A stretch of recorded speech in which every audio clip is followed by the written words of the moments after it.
So, good morning, everyone. My name is, as anticipated by Abby, is Alessandra Taffaro, and I'm a British Academy postdoctoral fellow here at the British School at Rome. I am delighted to welcome you all here, whether you're joining us online and in person, and a big hi to Tom, who's on the other side of the world. And today's conference is called "What's in a Name? The Politics of Anonymity and Pseudonymity, Cross-Disciplinary Approaches." So first, I'd like to extend heartfelt thanks to our speakers, attendees, and especially to Tom Geue, whose keynote address we are eagerly anticipating. I'm also very grateful to all my colleagues here at the BSR and to our panel chairs, Silvia Orlandi, Christopher Londa, and Francesca Bigliani, who are here with us today, for contributing with their time and expertise. And of course, a big thank you goes to Silvia, Peppe, Christine, and our kitchen staff for their technical and logistic support. So this conference today is part of the City of Rome program, which is a residential course led by Dr. Christopher Londa for master's and early doctoral students in classical archaeology, art history, and ancient history. Our inspiration today stems from what Tom Geue has termed a rehabilitatory phase of anonymous poetry in Latin literature scholarship. The history of Latin literature hinges upon a canon of texts ascribed to elite male authors. Yet many ancient texts, as we know, survive without secure authorial ascriptions, intentionally or accidentally. Scholars such as Geue, Peirano, and Kayachev have shown how these anonymous and pseudonymous works challenge long-held ideas of originality, authenticity, literary value, and canon formation, inviting us to see classical literature through a more expansive and inclusive lens. Major academic projects, such as False Testimonianze, led by Lorenzo Calvelli, who's here with us today, Forging Authorship in Literature, Scholarship, and Visual Media, led by Sandro La Barbera, who is here today, and also the recently awarded ERC-funded Collapse project, Collaboration of Pseudepigraphy in Imperial Greek Literature, led by Marcus Hafner, are radically transforming the ways in which we perceive forgery, pseudepigrapha, and anonymous text. These projects interrogate the often implicit nexus between themes of individual authorship, authenticity, and originality. As Nets points out, the concept of the author is a near universal construct, which is enduring and portable across the centuries. Since antiquity, authorial names have exerted canonical force, influencing our judgments of literary value. But what happens when we as readers, ancient or modern readers, encounter anonymous and pseudonymous text? What political or cultural imports does anonymity have? And how can contemporary interpretations of anonymity inform our understanding of ancient literary and epigraphic cultures? So today, bringing together experts in classical literature, epigraphy, scholars of contemporary poetry, and artists, this conference aims at fueling dialogues between different disciplines, creating a productive space in which to rethink anonymous text, inscriptions, and artworks, and investigate what kind of interpretations the absence of an author can enable to say. So by combining, as we said, a different array of theoretical and methodological perspectives, this conference explores the politics of anonymity by discussing how literary and epigraphic text in the ancient world negotiated key issue of anonymity, pseudonymity, and ownership. We are going to seek to interrogate the extent to which anonymous and pseudonymous authorship challenges our understanding of poetic and political discourses across ancient and contemporary context. We'll also explore the gender dimension of anonymity by interrogating the political assumptions at play in the still common practice of interpreting female writers as male authors in disguise. Beyond literary and epigraphic texts, we'll also explore contemporary negotiations and thematization of anonymity in performative arts, as well as in urban context. A notable example that I would like to give is the exhibition All Capitals, which was held in 2022 at Macro in Rome by the Swiss designer Julia Born. So this exhibition offered a site in which to reflect on and immerse in the conflicting and intersecting messages that today's wanderers consume across the streets of the capital. By collecting written fragments which span a range of different eras, styles, and techniques, Bourne transformed the exhibition walls into a visual snapshot of the interplay between monumental words and extemporary texts composed in the here and now, problematizing the tension between official letters squarely sculpted out of marble and ephemeral, unauthorized graffiti, between public and private forms of communication, which characterize the writing culture of today as much as ancient Rome. This artwork resonates with the core questions we are asking today. That very tension was encapsulated while walking through Rome. I came upon very recently an advertising campaign that read, "Se ami Roma, non ferirla." So if you love Rome, do not hurt her, overlaid on the image of a graffito. Here, an anonymous love note graffitied on stone is recontextualized to prevent the defacement of public surfaces and monuments. Moments like this in the contemporary Rome are a powerful reminder of the complex politics surrounding anonymity in urban context.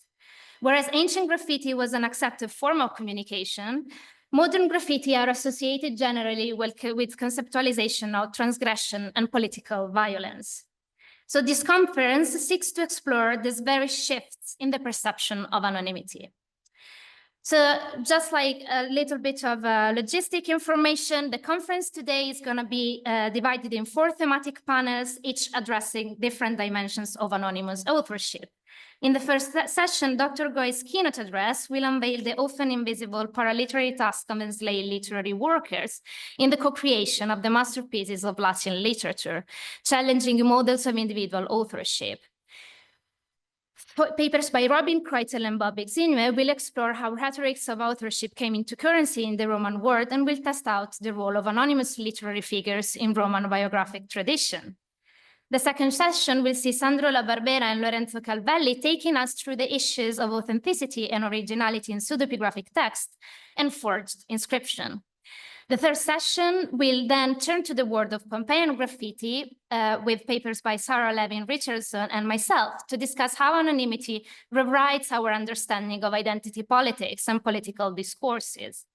Our final panel, in the end, shifts to the contemporary era, where we will look at the negotiation of anonymity in contemporary urban and poetic landscape with a paper by Rachele Gusella and Anne Peters.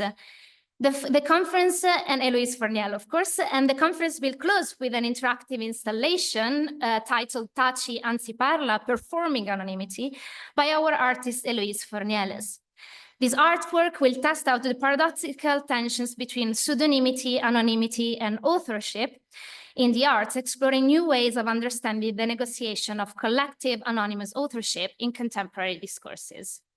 So each paper will be 20 minutes, followed by 10 minutes of Q&A. And for those who are attending online, I just want to say that you can type your question in the chat, and we will also take questions from the online audience.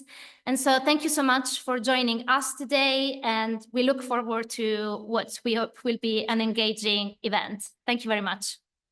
Presentation. So I'm going to introduce our first speaker, Dr. Tom Geue. Tom Geue, teaching classical studies at the Australian National University. His interests range from the mysteries of anonymous writing in the ancient world, including the books Author Unknown, The Power of Anonymity in Ancient Rome, published in 2019, and Juvenal and the Poetics of Anonymity, published in 2017, to Marxist criticism on classical Latin poetry, to the space shared between classical philology and socialist politics in the 20th century. And his latest book, to which we usually congratulate, is called Major Corrections, an intellectual biography of Sebastiano Timpararo, which has just been published this year. He is currently at work on a new project sorting through the effects of enslaved literary secretaries on the production, consumption, transmission, and reception of Latin literature. The Elephant in the Study, Working Latin Literature for the Enslaved, which is funded by the Australian Research Council Future Fellowship. He has recently become a co-editor with Tristan Bradshaw and Ben Brown on the Classical Antiquities Network, which seeks to put antiquities to the work of human flourishing and liberation. And today, Tom, which we are really eagerly to listen to, will talk to us about the signature of slavery. So please, thank you, Tom. The floor is yours. Thank you so much, Alessandra. Can everyone hear me okay? I'll take that as we can hear you. Yeah. Look, thank you so much, Alessandra, for the invitation to do this today. It was very generous of you to ask me to speak on anonymity when, you know, sometimes I feel like I don't have much left to say on it, but it was really salutary to sort of get a second wind to make me revisit the topic and really think about it. I think you've put together such an interesting program with an emphasis on cross-disciplinary approaches. So, you know, your project and this conference are taking into account epigraphy, not just literature, but also, you know, trying to bring it into dialogue with with modern art. This is going to make for an incredible program, but I should sort of apologize that my talk is not going to, you know, I guess sometimes it feels like the job of the keynote to sort of symbolize what's going on in the conference. But my keynote today is going to be quite focused on Latin literature and fairly sort of conventional Latin literature at that. But I hope we can sort of take a few things from it, and I hope it sort of, you know, brings up a couple of concepts that might be useful for the rest of the conference. Before I say anything more, I should just acknowledge the traditional owners of the country on which I speak, the Gadigal people of the Eora Nation, and pay my respects to their elders past and present. I'm obviously speaking to you from Sydney, so a very long way from Rome. And I wish upon wish that I could have been there with you, but the reason I couldn't is quite a good one, actually. It's a pretty good excuse. My partner, Rosie, is about to give birth to our first child in, checks notes, 3 days. 3 days is the due date. So, you know, it might not happen then, but it might happen before. It could happen any minute. If I need to end this presentation early, you'll know what's happening. And also, just by way of preface, as Alessandra said, this what I'm going to share with you now is sort of is part of this bigger project. It's a kind of first foray into the project, the elephant in the study that Alessandra mentioned. And this project is, you know, the big sort of idea of it is the big goal is to think through the literary implications of this fact that we're getting our heads around, that elite Roman authors routinely employed enslaved literary secretaries in the production process, the copying process, the research process, etc. Now, when I first, you know, when I sort of started thinking about a new project to do a couple years ago, I realized that I sort of had these two research interests in my academic biography that I wasn't really synthesizing. They felt like two separate interests to me. The first was anonymity and pseudonymity, which is, you know, the book Author Unknown that Alessandra mentioned. And then I had an interest in slavery on the other hand, slavery and Roman literature. But these two things felt to be a bit irreconcilable to me, or I didn't realize the connection. But then I started talking to Candida Moss. I had a few conversations with Candida, who will be on your bibliographies on the handout, and she actually made me realize that these two topics, anonymity, pseudonymity, and slavery, were far more intimately connected than I first thought. And this talk is, you know, sort of a first attempt to really bridge the gap between these two very important, you know, topics of literary and historical significance. Okay, so let's go. Now, to say that the best-known authors of Latin literature aren't exactly shy about putting their names to their works would be an understatement unsuited to their world of authorial overstatement. From the late Republic deep into the Principate, myriad technologies of signature burst into literary history. Catullus starts addressing himself, Virgil writes his initials into an acrostic, Propertius inserts elaborate sphragis at the end of his scrolls. Horace claims his lyric corpus as a monument more lasting than bronze. Ovid injects an undeletable name into the Metamorphoses and never lets us forget about it in the exile poetry. Martial repeatedly tells us his epigrams are just too good to be plagiarized and tells us how deep into the weeds of empire his name echoes. The list might go on ad infinitum, but if our Latin poets can't summon some modesty, we need to help them out. Even in the less literary corners of the early empire's textual sphere, the project of assigning a strong and clear sense of an author sticks hard. Witness Seneca the Elder's enterprise in his anthology of declamation, the Controversiae, of restoring famous sententiae, famous, bon mots, famous sentences to the names of the declaimers who coined them. We could say that one of Latin literature's key obsessions is to conjure a myth of unmistakable authorship, so strong that contemporary audiences and posterity will never misattribute a single word ever again. When the archetypal Roman poet pleads to the universe for their name to live on, they are also lodging an investment in the very system of individual authorship as a property claim, so their work remains theirs long after they are no longer there. At the very same time as these ways of securing literary property and literary legacy become fixed points of Latin literature, and the author's name and identity become so ingrained, a world historical irony strikes. By the fruits of long conquest, as well as natural reproduction, enslaved and freed people are now ubiquitous presences in the households of the Roman elite. They're put to almost every task imaginable within the Roman domus, including the work of transcribing, reading, note-taking, copying, collating, and editing texts. Witness the field-changing recent work of Sarah Blake, Candida Moss, Joe Howley, Jeremiah Coogan, and Chris Londa, among others, some of which I put on your handout bibliography. From Cicero's Tyro to Virgil's Eros to Pliny's unnamed amanuenses, we have a raft of evidence to suggest that enslaved literary workers were present and heavily involved at every stage of the literary production line. Indeed, even the greatest lone wolf poets, such as Virgil, figures who concentrate within them all our most potent romantic myths of individual authorship and poetic autonomy, were said to work with a slave or slaves scribbling at their side. Pretty much all the work of this enslaved support staff, relied upon by pretty much every big-name Roman author, remains anonymous and uncredited. The sweat from the brow of these pen workers was instantly absorbed into the orbit of the author, who, as we know, was very ready to put his stamp all over it. Now, all this puts a terrifying twist, I think, on Walter Benjamin's famous remarks about every document of civilization being at the same time a document of barbarism.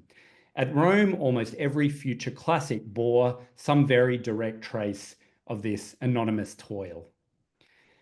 The precise contributions of enslaved amanuenses to Latin literature are nowadays quite hard to uncover, for the elite author's signature has done its job well. Historians of slavery, such as Saidiya Hartman, have come up with brilliant workarounds for reconstructing slave experience in the absence of its representation in the archive. But Hartman's much vaunted technique of critical fabulation, now being adopted by many scholars of ancient history from below to great effect, does come with its pitfalls. So this technique asks us to fill in the gaps on individual slave stories involving brief snatches of testimony and probability, to use the things we do know about a particular historical slavery to make plausible conjectures about the willfully erased lives within it. Even assuming we can avoid the risk of projecting our own desire for a particular slave experience here, could such a technique help us isolate the probable moments in which Virgil's amanuensis completed a line for him, or offered a more beautiful metaphor which was then adopted into the text? Could it help us find the point in the Amores when Ovid decided to pack up for dinner and left his slave to add the last 4 couplets? Probably not. The various signatures of the amanuenses, the individuated components accumulated into long-term contributions, are now lost to us.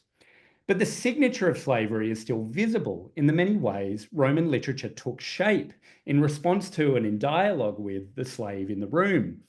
The mark of the enslaved lies in the many stress spots of Roman authorship, which bear the signs of threat and defense of a long and agonizing conflict between the anonymous co-agents of literary production and their neurotic bosses.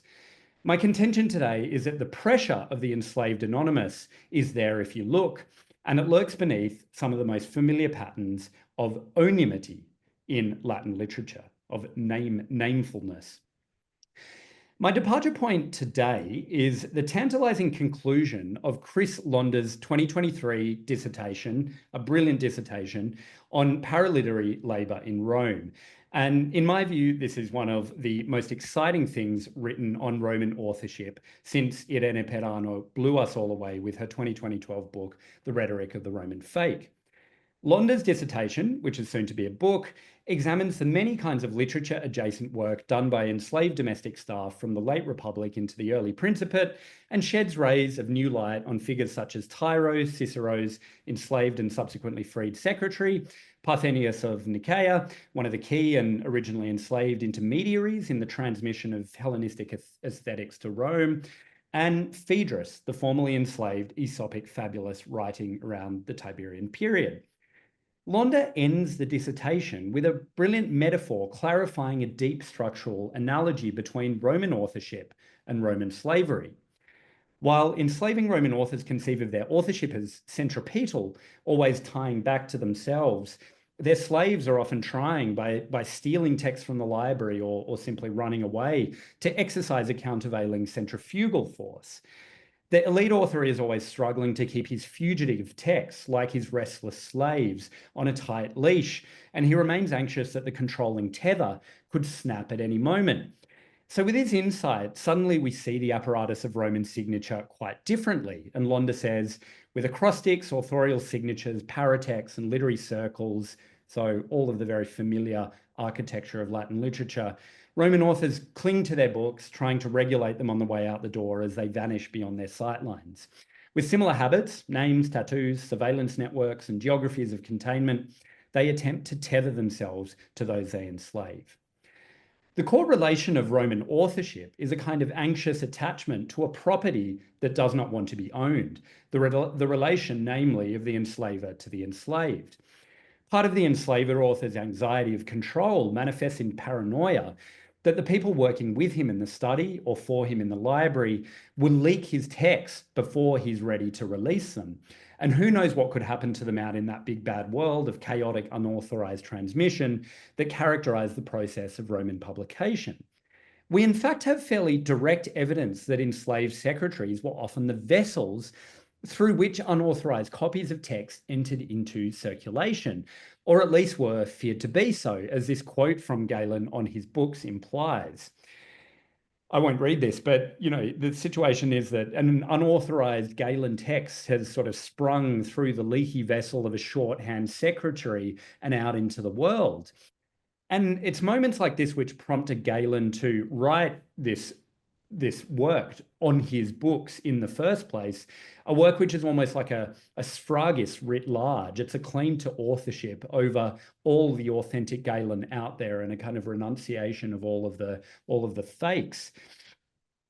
So this, I think, is really sort of direct evidence of how these how unauthorized publication may have happened in some cases. Imperial era authors at Rome were thus anxious and paranoid about their texts literally getting away from them and entering circulation without their blessing.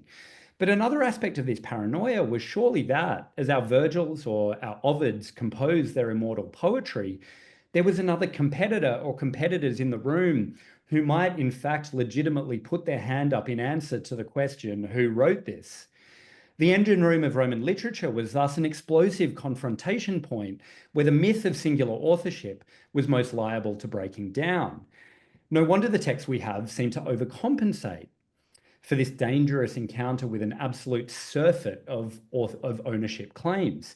When there are so many other subjectivities composing and copying with you and for you, and when these subjectivities will be continuing the work of maintenance long after your death, you might want to figure out some ways of securing your name to that text and creative copyright over it. And you might want to do it fast. For the rest of this talk, I want to show you how bound up these familiar authenticating strategies of Latin poetry are with slavery, to the point where the connection, long unmade, is often staring us in the face. I want to focus mainly on the technology of the sphragis, the trope of a seal or a signature that, as Irene Perano has beautifully shown, marks the paratextual transition point at the end of a text when an author both summons maximal presence and evokes full absence. At Rome, a poet signing off on his book with a flurry of authorial self-identification was a common affair. But I also want to attend to a related phenomenon, the claim that the author is writing in their own unmistakable hand, and the consequences of forfeiting the signature of handwriting. We will pass again some of the best-known Augustan poets, Horace, Propertius, and Ovid, not because I'm, a massive fan of the canon, but because some of the evidence for the codependence of slave and signature is strongest in those poets. And because seeing these classics in a new light might shock us into thinking differently about Latin literature in general.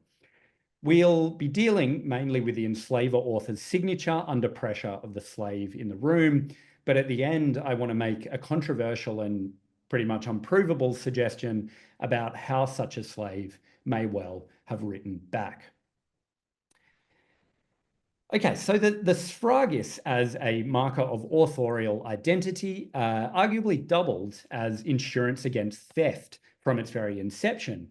The 6th century BCE elegiac poet Theognis directs the first sphragis proper to occur in Greek literature as a way of plagiarism proofing the poem. These are very vexed verses, but anyway. For me, a skilled and wise poet, let a seal, Kernus, be placed on these verses. Their theft will never pass unnoticed, nor will anyone take something worse in exchange when that which is good is at hand. But everyone will say they're the verses of Theognis of Megara, and he is famous among all men. To all those would-be envious literateurs combing these famous to be verses, Theognis says, don't even think about it. My name is all over the poem. It's virtually unstealable. Note how the seal and the self-naming is coordinated with another identifying feature, the address to Theognis Younger Romanos Kernus. In fact, Egbert Bakker takes the sphragis or the sphragis to refer to the marker Kernus, not as a claim to authorship or the insurance against plagiarism, but a lock that seals the transfer of words and wisdom from an older to a younger generation and unifies speaker and addressee. I'm not so sure. While this is 6th century Greece and the context of authorship is completely different to what I'll be talking about today, there's no fusion here between the addressee and a real-life literary amanuensis, as there will be in many future poems, future Latin poems. We can nevertheless remark on how the sphragis tends to go hand in hand with directions to another agent in the process who lies strictly outside the author. And this becomes urgent, I think, at a historical moment of diffusion of pan-Hellenic literature across Greece, where new performance contexts threaten to eclipse original authorial contexts. It's as if the author, baited into the shady realm of self-naming, must actually bring another party to help with the signature as his poem travels. Ironically, at the very moment of peak authorial identification, he must issue a vague imperative, epikestho, for the seal to be inserted, and he gives the words of identification to an anonymized pastis, but he cannot say it of himself. Roman authors were nigh obsessive about fixing and authenticating seal to the ends and sometimes beginnings of their books. But I want to begin with a couple of seals that arrive when the scroll is in mid-roll. One poet who becomes even more obsessive about signature than an average member of the Roman elite does so partly through the unique constraints of authorship thrust upon him. When Ovid writes his correspondence poems from exile, both the Epistolae ex Ponto and the Tristia, which are indebted in different ways to the epistolary form, guaranteeing authorial identity becomes particularly urgent because such a long distance intervenes between the pen of the exile and the eye of the recipient in Rome. Not only this, but the exile wants and needs to construct the image that he is still recognizable in his writing. He's still remembered, he's still known. Epistolae ex Ponto 210 is a great example of how the markers of both authorial seal and authorial handwriting are leveraged to authenticate the poet at the other end and keep him present in the writing. Ovid says, does any inkling come to you, Macer, from the figure pressed upon the wax that Naso writes these words to you? If the ring be not an informant of its master, do you recognize the letters formed by my hand, or is recognition of these things stolen from you by length of time? And do your eyes not recall the symbols of long ago? You may forget alike seal and hand if only interest in me has not dropped from your mind. Ovid conjures the maximum reminder of authorial presence here by marshalling the resources of the seal left by the signet ring in the wax, describing the annulus as a kind of informant index of its author. And index is the word used to refer to gossiping members of the household leaking information in Ovid's Amores, but it's also, as Irene Perano points out, the technical term for title. Ovid's name, Nazonem, follows shortly after the image of the seal, and that's yet another authenticator. Then, as if this weren't enough, along comes the assertion of Ovid's own singular and recognizable handwriting. So part of the joke here is, as with any mention of a seal or any pleading of authorial handwriting in Latin literature, that by the time the ultimate general audience beyond the individual addressee reads this, those forms of autograph will have long disappeared. The mismatch between the literal claim of the text we read and its material manifestation creates a kind of frisson where our mind twitches as if to authenticate, but our eye fails. For the text we're reading just looks like any other printed or screened text without a distinctive aura. And if we were back in Rome, the hand that would have produced the copy in our possession would have probably been produced by a slave, and even often read by a slave. But even if we have lost the material proof of Ovid's authorship, the pledge of authentic seal and handwriting is meant to reassure us, however removed that us may be. Epistolary writing at Rome was heavily reliant upon enslaved secretaries taking dictation. Indeed, Peter White claims composition by dictation was absolutely the norm, whereas composition in the author's own hand was only used in very special cases to convey some particular emotional metadata, we might call it, or to treat a particularly sensitive diplomatic topic. The claim in Ovid's exile epistles, however, is quite the opposite. Wherever we have a reference to writing, it's usually a form of doubling down that the pen is truly in Ovid's hand. But there is one very underread moment in the exilic corpus where Ovid confesses to using the hand of another. In Tristia 3:3, Ovid lies ill in bed and live dictates to an implicit enslaved amanuensis a verse letter to his wife, a letter which itself contains an act of dictation to Ovid's wife of the text for his own epitaph.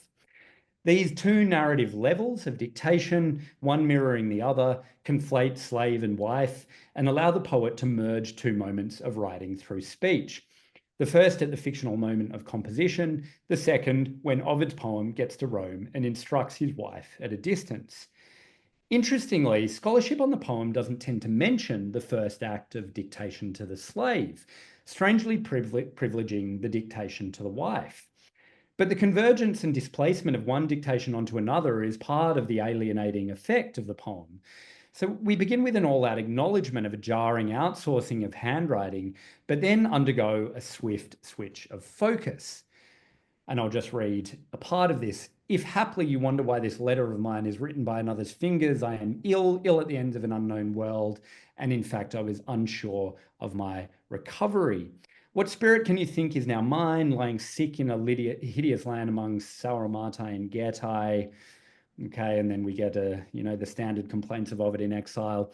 All things, skipping ahead a bit, all things steal into my mind, yet above all, you, my wife, and you hold more than half my heart.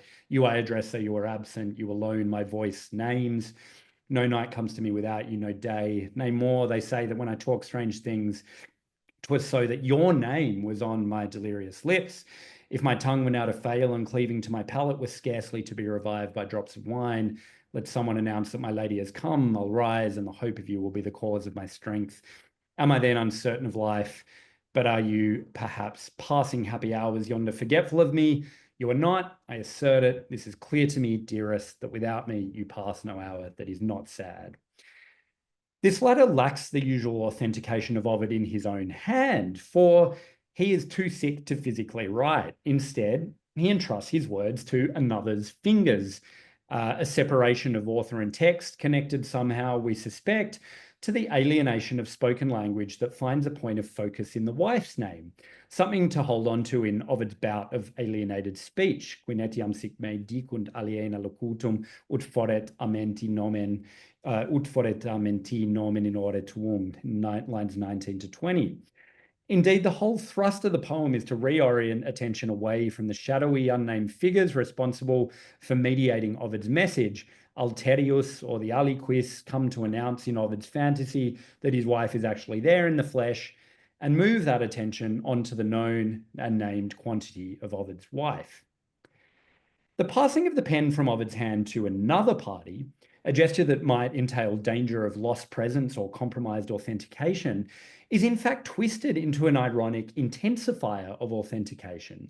For it shows that Ovid is ill, sad, paralyzed, quite literally unable to write, as he often metaphorically protests in the exile poetry. That is, it conveys the authorial essence of the exile poetry. In fact, the poem, whose opening very briefly threatened to dilute Ovid's authorial presence, becomes converted into a particularly strong restoration and celebration of that presence. Just as his wife's name comes often to Ovid's lips, so he pictures his own name on his wife's, and Ovid will end up trumpeting the standard discourse of his poetry books as a guarantee of an immortal name in verse 77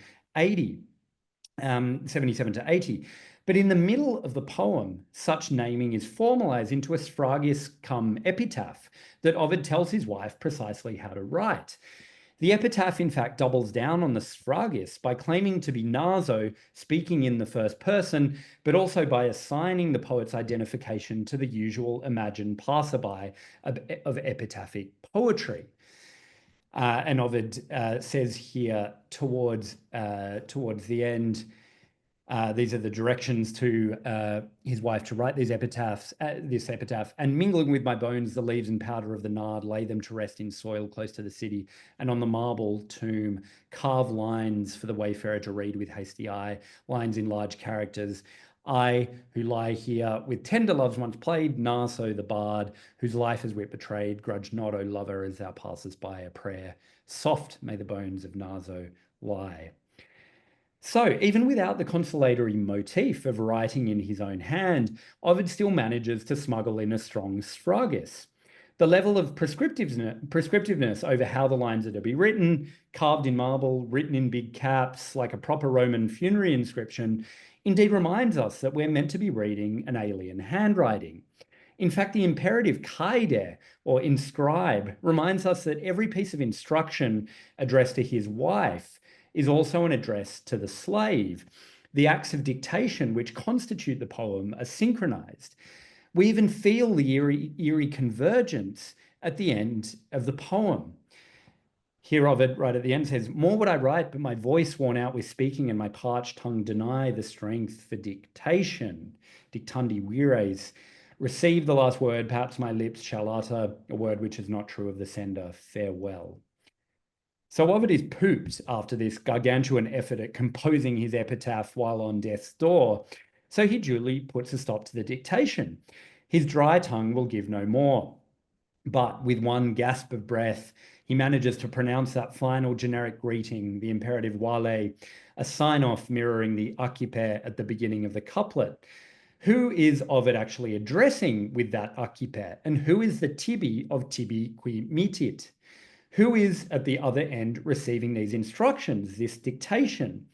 It is certainly the wife tasked with inscribing the epitaph, but it is also the slave charged with scribbling the letter in the here and now. The act of communication between exile and wife works to enshrine another overdetermined authorial sphragis, and it almost drowns out the act of communication between poet and slave. In this context of greatest vulnerability, where Ovid makes a poem of his dependence on others to write for him, he makes sure we understand that his proxies are merely following orders. It is still he who writes. In Tristia 3.3, then, we see how the full energy of the sphragis is released precisely when the author is on the back foot, Reclined on the sickbed, his pen literally wrested from him by the neighbouring figure who is ever poised on the cusp of challenging his authorship.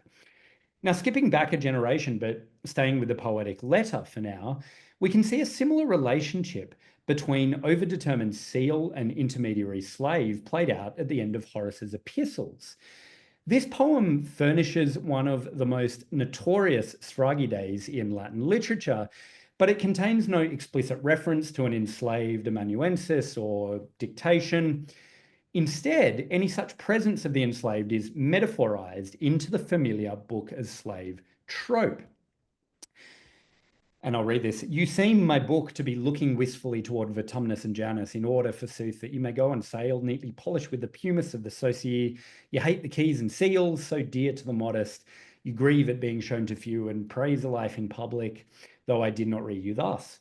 Off with you down to where you wish to go. When you were once let out, there will be no coming back. What, alas, have I done? What did I want? You'll say when someone hurts you and you find yourself packed into a corner whenever your sated lover grows languid. The relationship between poet and book here becomes an out-and-out reflex of the tension between enslaver and enslaved.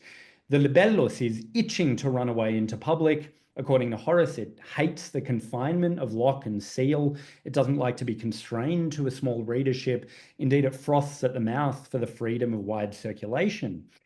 Horace packs off his rebellious slave book for the journey of publication, turning what would be an act of fugitivity, of fleeing, into an endorsed and controlled manumission.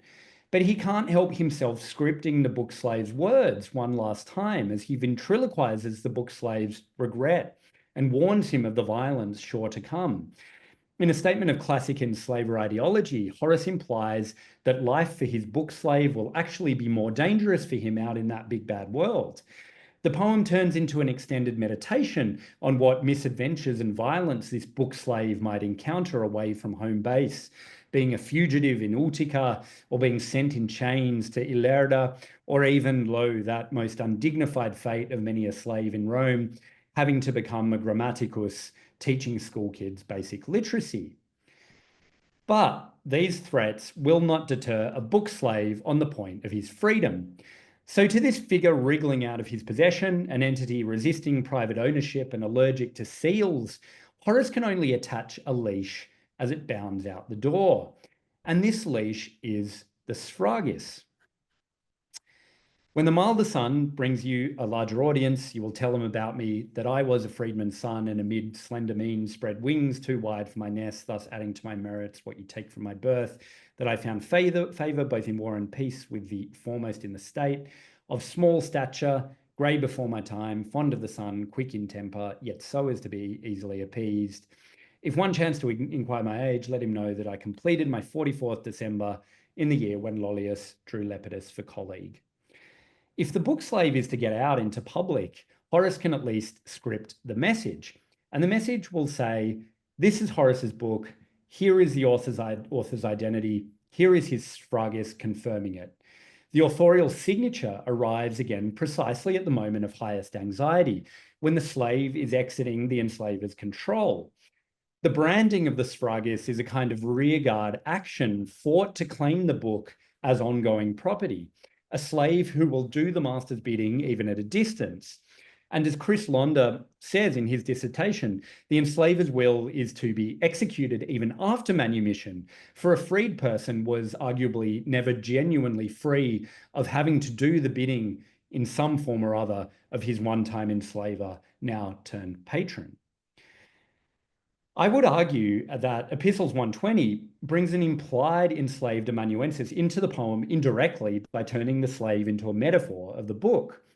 Instead of talking to the slave in the room directly, Horace addresses the slave obliquely through the book. But the last sphragis poems I want to talk about bring the enslaved amanuensis and the sphragis together much more literally. In fact, these poems, Propertius 323 and Horace Satires 110, directly build the presence of an enslaved scribe into the very architecture of the poem itself.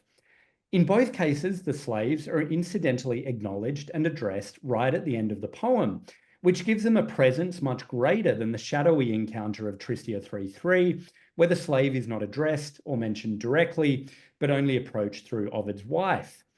In these two coming examples, I suspect we see slave and sphragis converge so completely that the slave address more or less becomes the sphragis. But in Horace's case, there is, I suspect, a twist by which we might finally discern a very different signature of slavery. To keep on our track of strict reverse chronological order, let's start with Propertius 323. This poem, the penultimate in Book 3, is a kind of lost and found notice about Propertius's vanished writing tablets. Freighted in scholarship as a symbolic farewell to Cynthia and elegy as we know it, the lost tablets also provide a launchpad for thinking the relation between sphragis and slave. Propertius initially introduces his lost tablets with the language of reliable slaves who do his bidding effectively in his absence. But even more than this, they remained recognizably his possessions, even without an authenticating seal. Propertius says, "So my accomplished tablets are lost then, and so much splendid writing lost with them.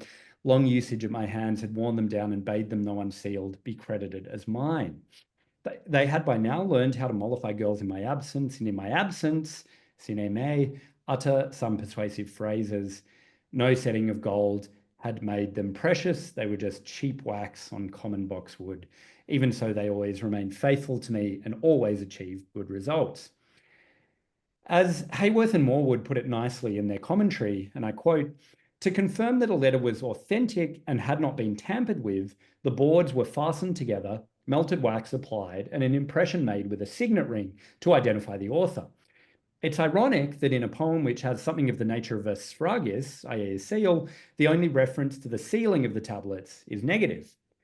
Just as Ovid had managed to fill the anonymity gap and guarantee authentication even when Tristia 3.3 wasn't written in his hand, so Propertius supplies reassurance that his tablets bore all his hallmarks, belonged identifiably to the author, even when unsealed.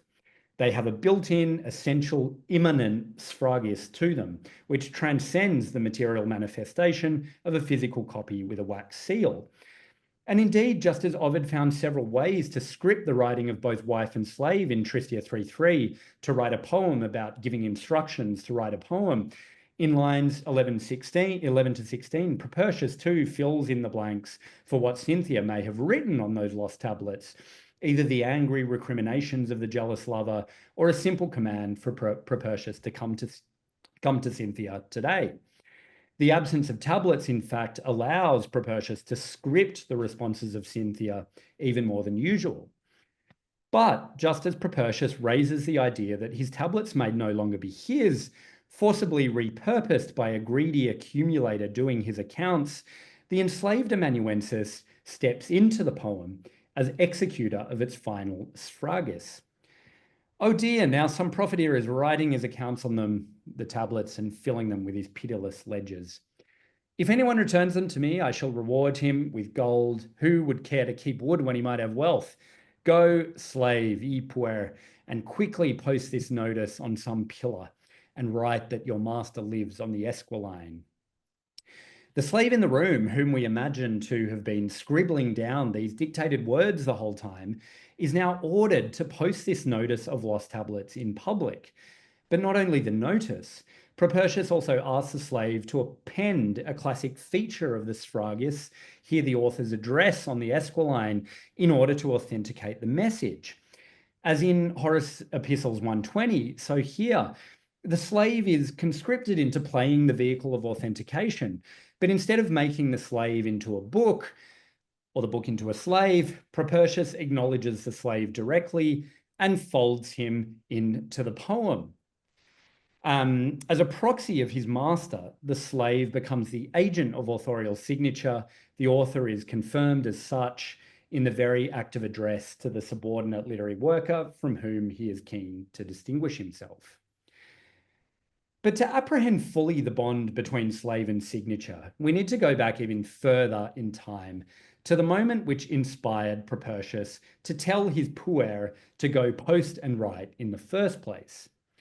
At the very end of Horace's first book of satires, capping a statement poem about Horace's literary scene and desired readership in Rome, we have a final postscript line of address to Horace's amanuensis. In my warped view, and this really is one of the most important throwaway hexameters in Latin literature. Horace says right at the end of the book, with no desire to flatter, I may name you, Pollio, you, Messala, and your brother, also you, Bibulus and Servius, also you, Honest Furnius, and many another scholar and friend whom I purposely pass over. In their eyes, I should like these verses such as they are to find favor, and I should be grieved if their pleasure would have fall short of my hopes. But you, Demetrius, and you, Gellius, I bid you go whine amidst the easy chairs of your pupils in petticoats. And then the crucial line, go lad, e puer again, and quickly add these lines to my little book. As a poetic flex of address in which Horace talks directly to the names he wants to be associated with and invokes equally the figures he would not be caught dead with, it makes sense to reserve his last line as a command to his slave. Lordly Horace is now a respected enough poet in Rome that he can sound off about contemporary aesthetics, the literary scene, and look, he's dictating it all to his slave. He's a poet proper. Emily Gowers, in her commentary on Satires 1, understands this final move as a virtual sphragis. The line in Gowers' account, I quote, affirms the written or published status of this pseudo-conversational sermo and seals Satires 1 with a self-referential sphragis and a literary identity, end quote. And it is all of that. I would only add that, once again, that all-important literary identity is created by issuing a command to the slave in the room whose figure cramps and compromises one's authorship. And the command makes it absolutely clear that the work of this slave is purely retrospective, purely menial, purely after the compositional fact. The enslaved amanuensis is invoked solely to attach or append verses which already exist, which already have been thought up by Horace and recited by Horace. The amanuensis becomes, in other words, a figure of passage, as the idealist creativity of the elite poet's mind must change state into the grubby materiality of words on a page. There is a sting in the tail, however, or perhaps a sting in the head.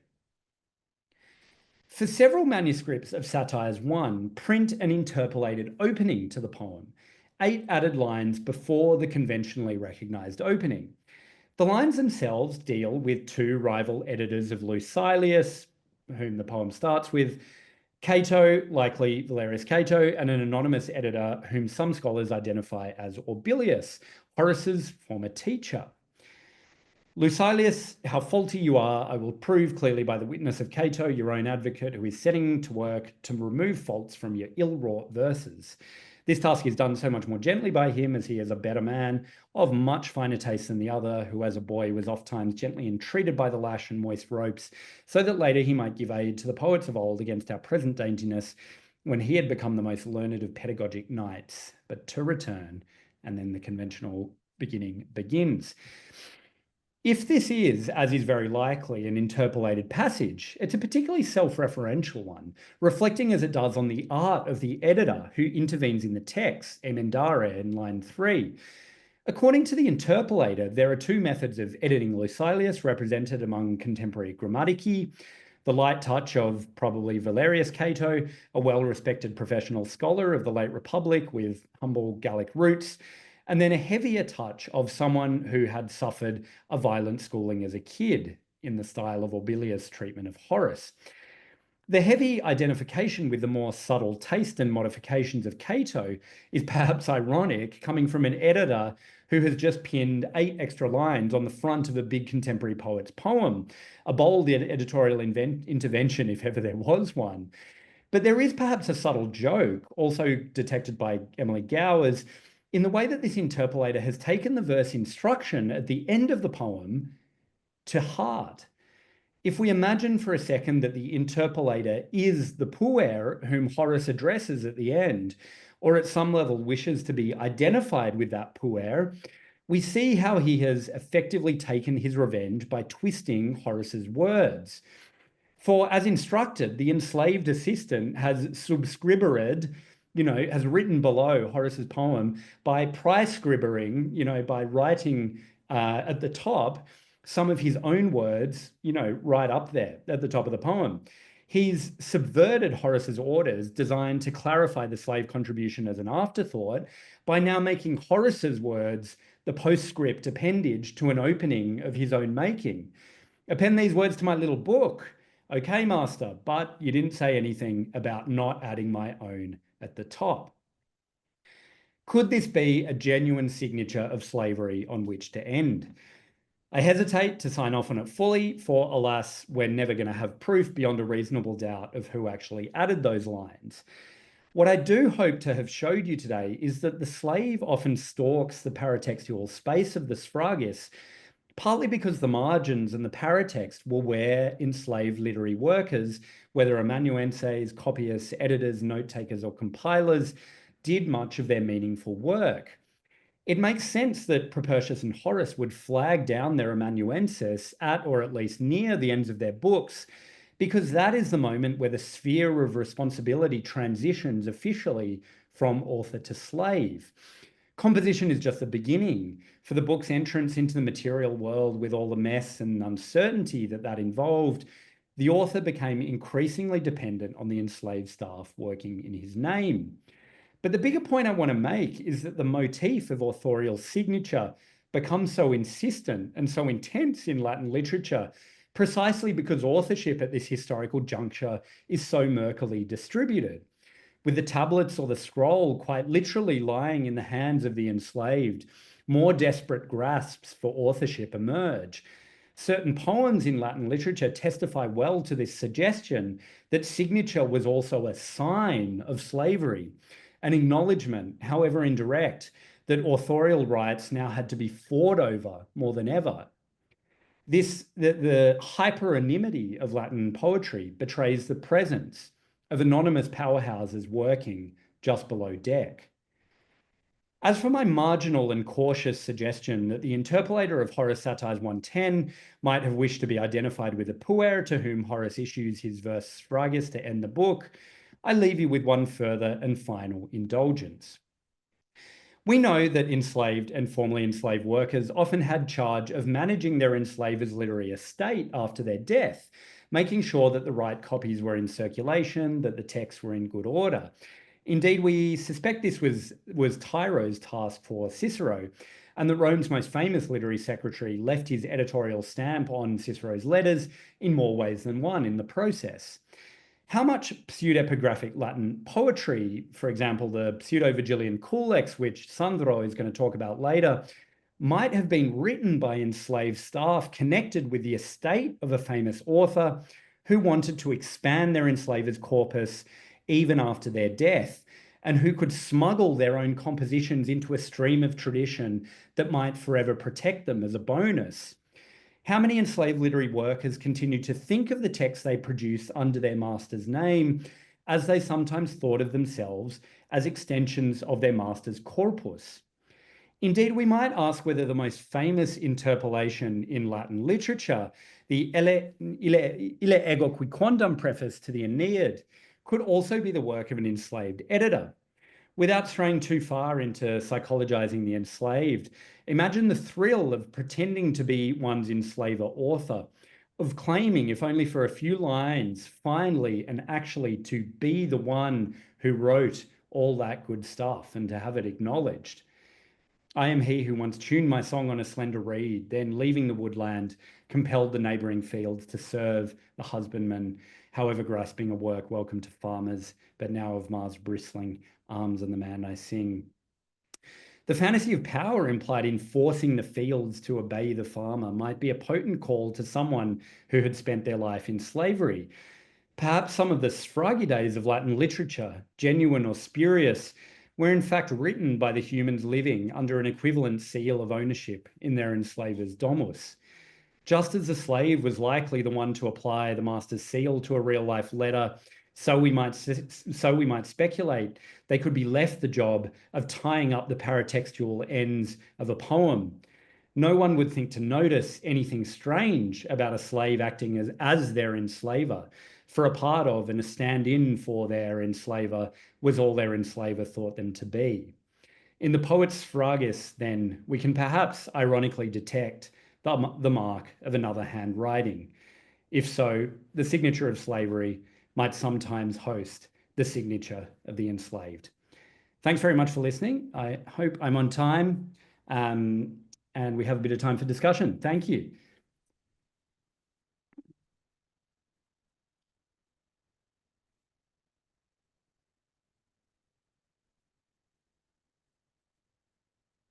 Just a second.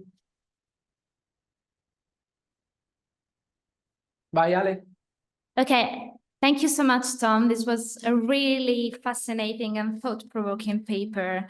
And it was really great to read these crucial passages of Latin literature in a completely from a completely different perspective. And so I will open now the floor to questions, and I hope you were able to hear our applause of appreciation here.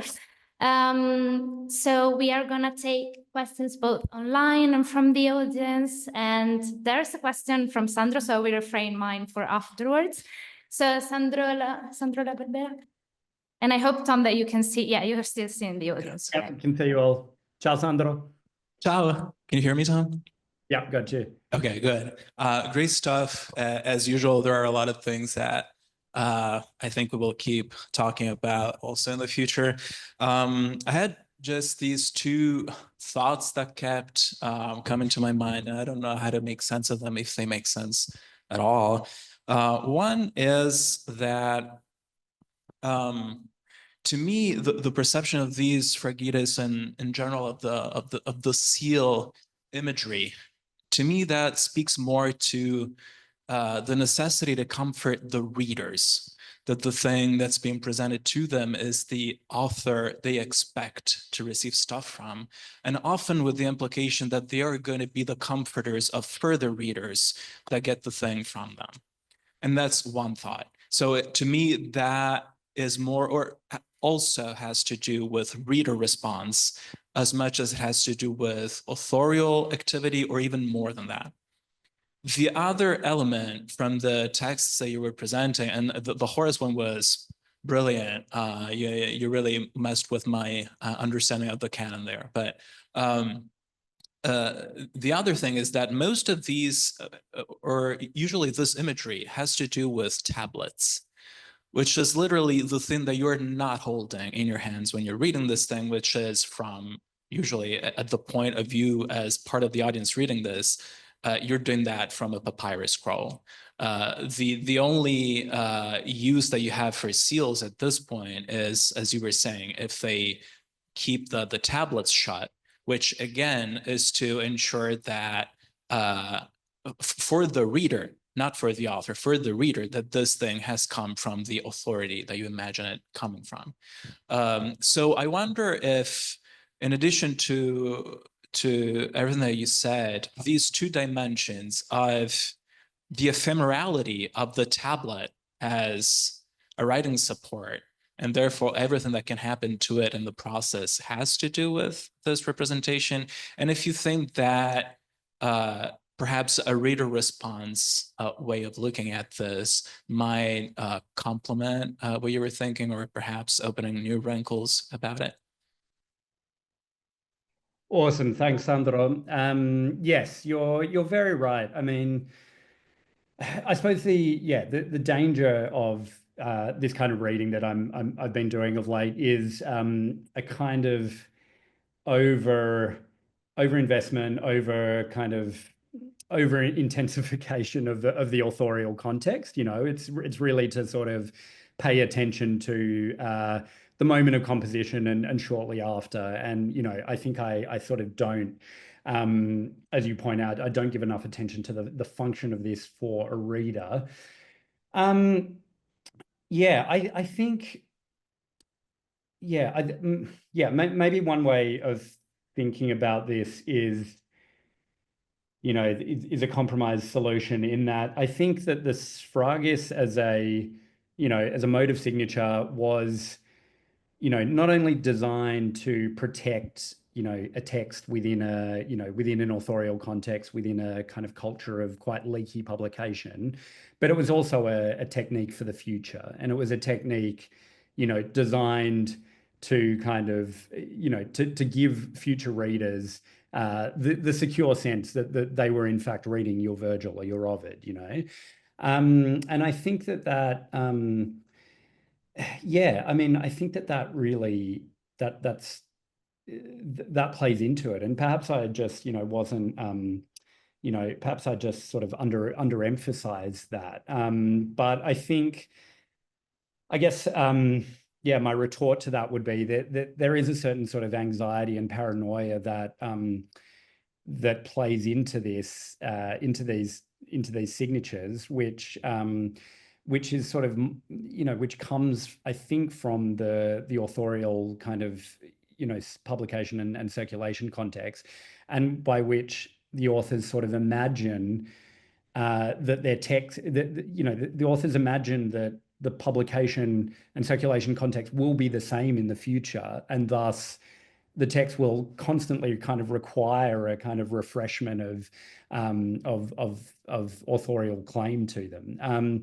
Anyway, I should stop blathering on. I mean, also your other question about the tablets versus the scroll is really interesting, and yes, you're absolutely right that readers would have encountered this mostly in scroll form, and that was what I was trying to get at with that sort of difference between the this a claim that Ovid is actually writing this in his own handwriting, and the likely text that the reader reads, where obviously it's not an authorial original copy.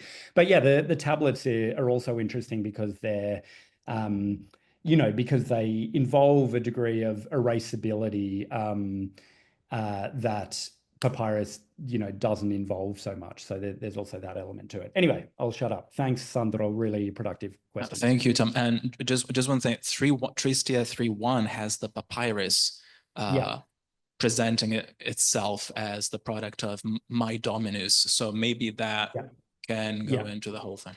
Best wishes for all of the important things that are about to happen, Tom. I'll talk to you soon. Thank you. Thanks, Sandro.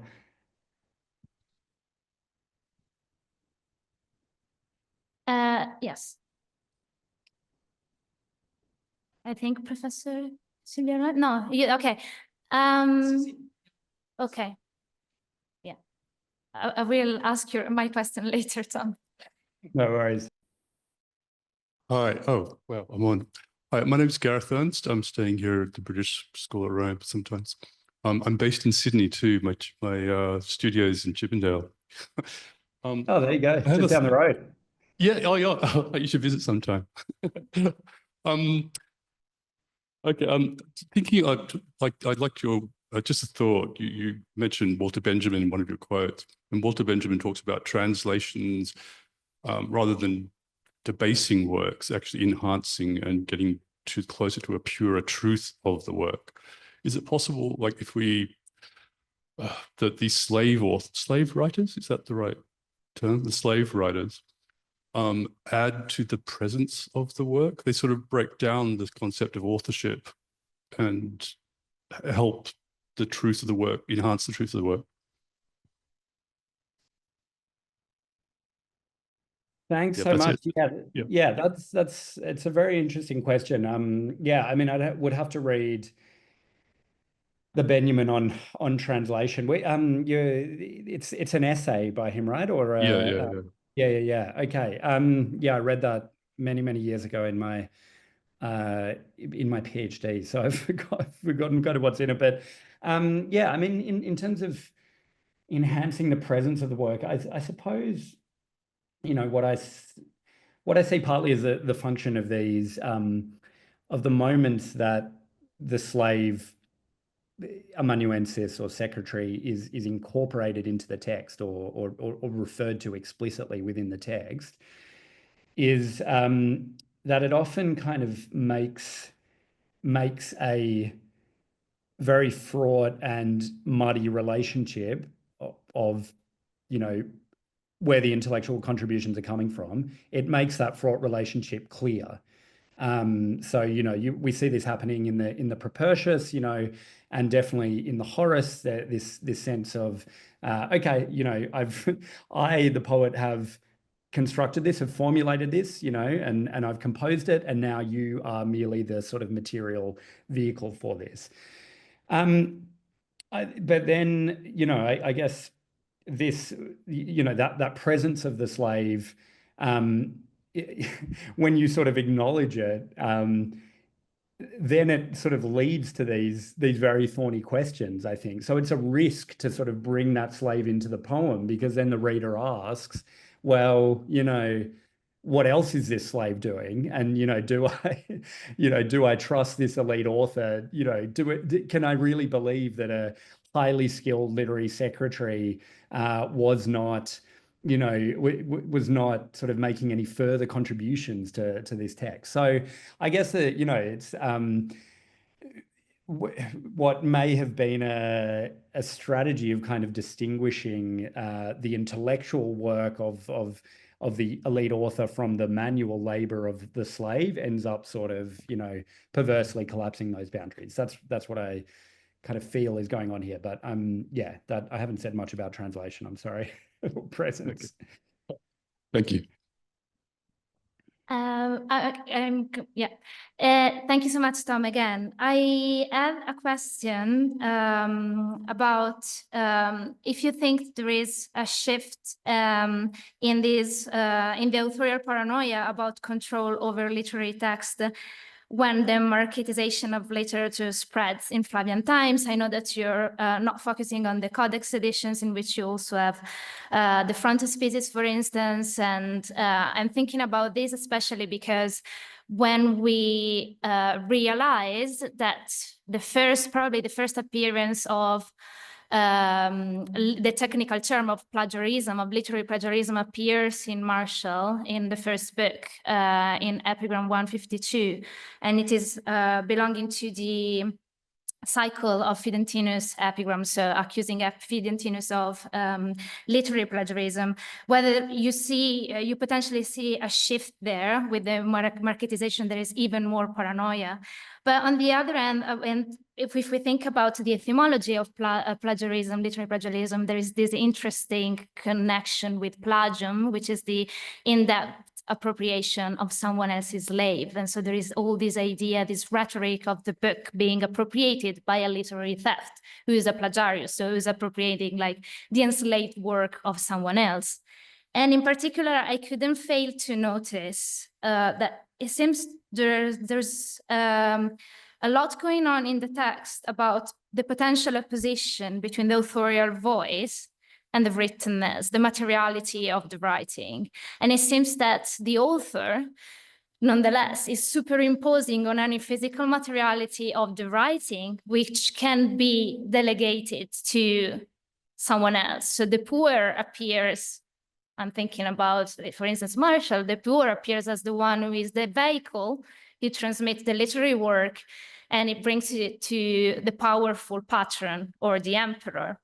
And so if we think to other conclusions of literary text, and I'm thinking about Ovid when he says at the end of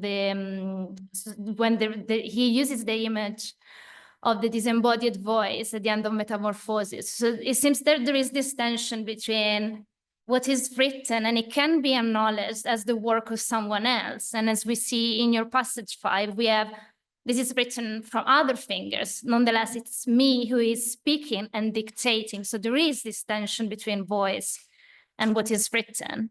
And I was thinking that, yeah, I mean, there is this paradoxical tension, and what can we make of this tension, not to belittle the value of these enslaved figures who were nonetheless there. And yeah, thank you, Tom.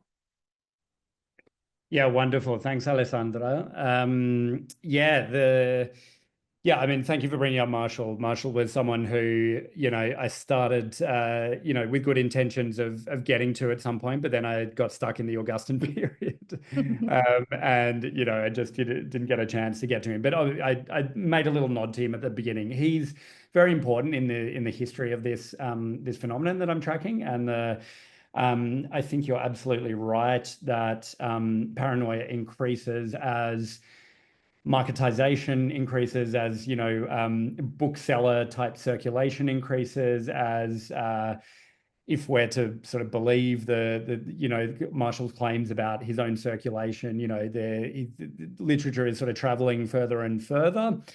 And I think that all lies behind the authorial anxiety here too. So it's not just about, slaves stealing literature or slaves kind of threatening authorship. It is also about the traveling of these texts. But if you think about the actual material infrastructure of how these texts got around the world, that was largely done by enslaved copyists, right? And enslaved couriers also. So anyway, it's kind of I think Marshall is a key moment there. There's the plagiarius, as you say, and the connection there between a slave stealer and the text, and it's the book as slave trope is very, very prominent in Marshall too, right? Just as prominent as it is in Horace or Ovid, if not more so.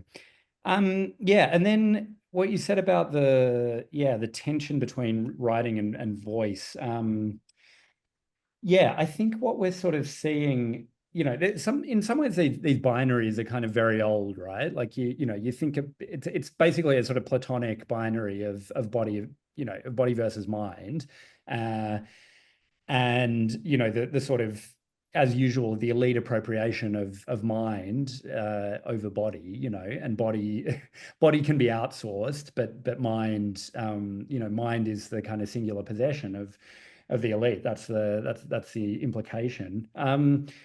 I think, what we're seeing in this era is that system is kind of under threat. And we're seeing a bunch of ways in which that's under threat, and we're seeing the sort of elite authors sort of pushing back and trying to preserve those distinctions in a very kind of direct and marked way. But as you say, I think the conflict comes through, and when authors like Marshall start thinking of their texts as, not just mind but also body, as the material here becomes just as important. I think that becomes a sort of another way of acknowledging that that these binaries are under threat. Anyway, that's a long answer again. Thank you so much, Tom. I think we can take, for reasons of time, a couple more questions. One is from Christopher, and then we are taking Davide Massimo's question from the online audience. Thank you so much, Tom. Thank you very much for the talk. It struck me as a comparison to think about buildings and architects and patrons in the ancient world as well, in the sense that a building is a product of many, many hands, but in antiquity, or in the Roman world at any rate, it seems to be the patron only that gets the credit. And there are occasions where architects try and push themselves a little bit into the picture by subversive means or not. But what doesn't come up in that is that it matters whether the architect or the mason is freeborn, freedman, or enslaved. And it's more about an imbalance of power. And also it's something that's, presumably it's obvious to everyone on the ground that this building is not being put up by the emperor, even though it's the emperor's name that ends on it. And presumably in antiquity, this is something, when it comes to authorship, it's known that there is that Ovid is dictating, this is being written, that people are having a conversation. I suppose the two questions a little bit. One is, how much of this is our hang up in the modern world, that it's just about the author and we don't like to think that there's other individuals involved? And the other is, how much does the condition of the other people, whether they're enslaved or free, matter to what you're saying? Or it's just a fact that the secretaries are freedmen or slaves, if that makes sense. Great, thanks, Chris. Yeah, those are two really important questions. Yes, the building analogy is really interesting. And you know, this idea of the patron being the only one to get the credit. Sometimes you get others kind of muscling in, others of, you know, often of slightly lower status than the patron, who you know, muscle their way into some kind of acknowledgement. And then the emperor, of course, as the kind of ultimate singular author claim, which cannot be a kind of singular author, right? You know, there's a famous Brecht poem about, you know, Caesar conquering the Gauls. Was it really Caesar? You know, no, it wasn't. So in some ways, I find the emperor discourse that's percolating in this period extremely interesting, because I don't see that discourse as about the emperor at all. In some ways, you know, it is obviously about the emperor, but I see that discourse as a kind of way of thinking through these issues of authorship and, you know, absolute claim to authorship when there's obviously, you know, a bunch of agents who are actually doing the work, and the sort of like, you know, the confusion between those things. So yeah, that's one aspect. And then as for, you know, how far are these our hang-ups? Well, certainly they are our hang-ups in a sort of post-romantic context that, you know, emphasizes individual authorship. But I think, yeah, I don't know. I mean, I think that romantic sense of individual authorship wasn't just a watershed moment in the Romantic period. You know, it sort of has quite classical roots, you know, and like, you know, the myth of Homer is just one very basic example of how collective authorship gets automatically converted into individual authorship, you know, through various kinds of, you know, forces and structures. But yeah, so I don't think it's just our hang-ups. And I think what I see, or what, you know, what other scholars are seeing in Latin literature is sort of very forceful attempts to turn a mode of production that is basically, you know, collective authorship into individual authorship, you know, a struggle to do that.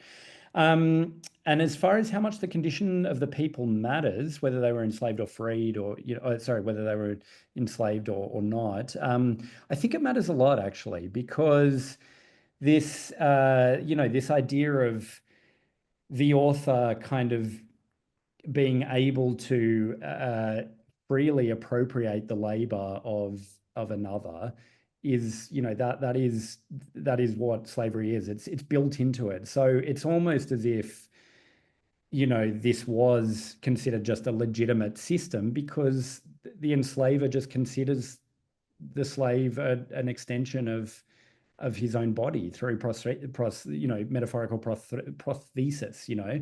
So I think, you know, there wouldn't be that same sense of you know, prosthetic extension with another you know, with a higher status, you know, co-author, as it were. So anyway, that's I'll stop there. Thank you very much, Tom. I think we can take the question, but are we giving the word to David?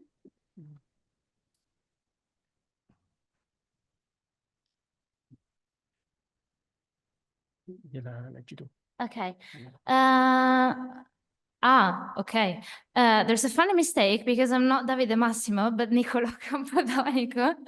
I could use the main link and Davide can send me his own, but now I appear as being him. Anyway, doesn't know how to activate the microphone. And so I'm not sure whether, Niccolò, you could type your question or you can email. No, okay, you have the question.